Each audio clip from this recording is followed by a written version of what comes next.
Behind the world's most secretive border lies a lifestyle almost no one has seen: private compounds, armored trains, luxury imports, elite privilege hidden inside isolation. Tonight, we're examining the documented reports, intelligence findings, and verified insights surrounding Kim Jong Un, separating propaganda from reality and revealing what is actually known about power and privilege inside North Korea.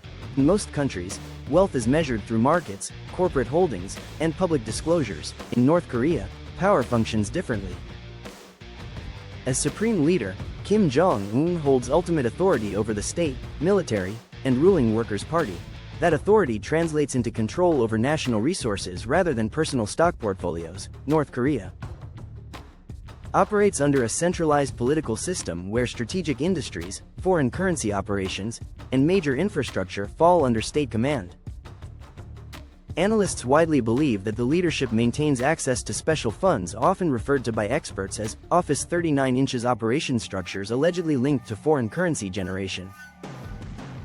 While exact numbers remain unverified, international investigations suggest these mechanisms are designed to secure hard currency for leadership priorities. Unlike traditional billionaires, Kim's lifestyle is not built on private entrepreneurship. It is built on institutional control, access to imported goods, protected compounds, transportation networks, and elite privileges flows directly from political authority. Sanctions imposed by the United Nations and Western governments aim to restrict luxury goods entering the country. However, reports from monitoring groups indicate that select imports, including high-end vehicles and specialty items, have continued to appear through complex procurement channels. It is critical to remain accurate. North Korea does not publish financial transparency reports. Much of what is known comes from satellite imagery, defector testimony, customs data, and intelligence briefings. What can be said with confidence is this: in North Korea, leadership power grants exclusive access to resources far beyond what ordinary citizens experience. And that access shapes an entirely separate reality. Satellite imagery over the past decade has revealed multiple large compounds believed to be used by Kim Jong Un and senior leadership.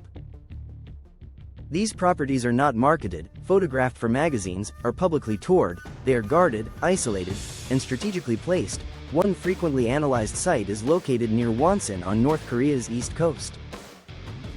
Commercial satellite images have shown private beaches, rail access, boat facilities, and leisure structures within a heavily restricted perimeter. Analysts from international monitoring organizations have tracked construction and renovations in the area over time.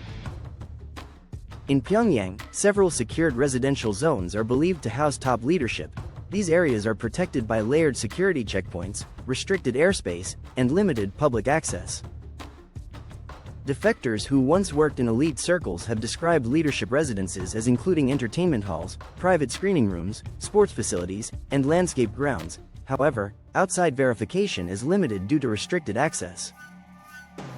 Unlike the visible mansions of Western billionaires, these compounds prioritize security and privacy over public display. Their size suggests comfort and exclusivity, but their secrecy reinforces the regime's isolation.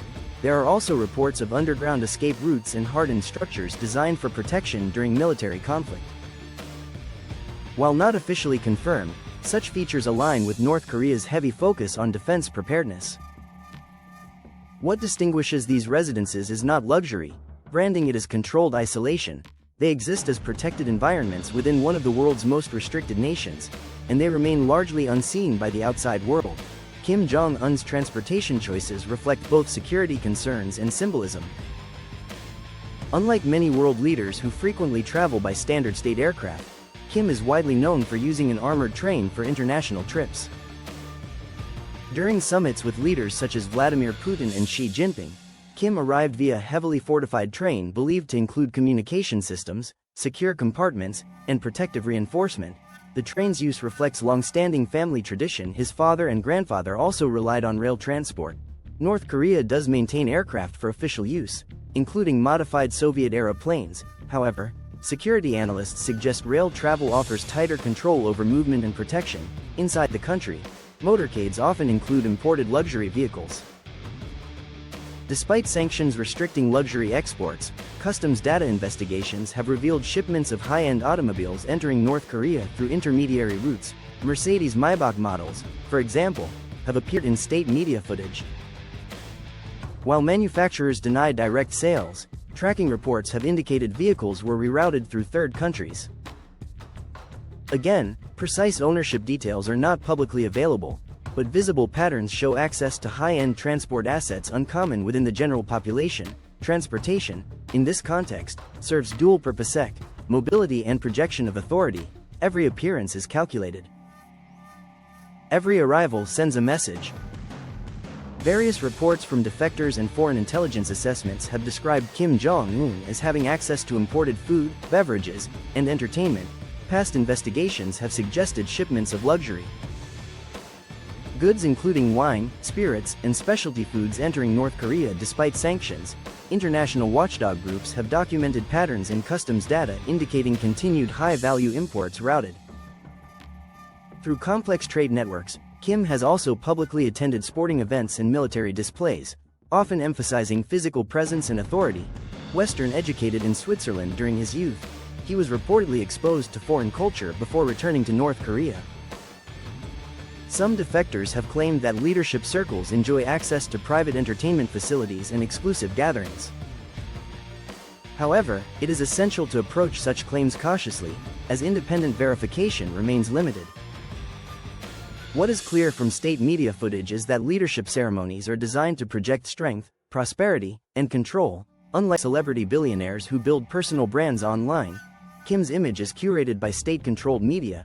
There are no casual interviews, no lifestyle documentaries, and no public tours of personal property. Information control is part of the system itself. Perhaps the most striking element of this discussion is contrast. North Korea faces significant economic challenges, including sanctions, trade restrictions, and limited market access. Humanitarian organizations have reported food shortages and restricted economic mobility among ordinary citizens. Infrastructure outside major cities often lacks modernization seen in neighboring nations. At the same time, the leadership maintains access to separate supply channels, controlled distribution networks, and foreign currency reserves. Sanctions from the United Nations aim to limit luxury imports, specifically targeting elite consumption. Enforcement, however, is complicated by intermediary trading systems and opaque financial routes. This creates a visible divide.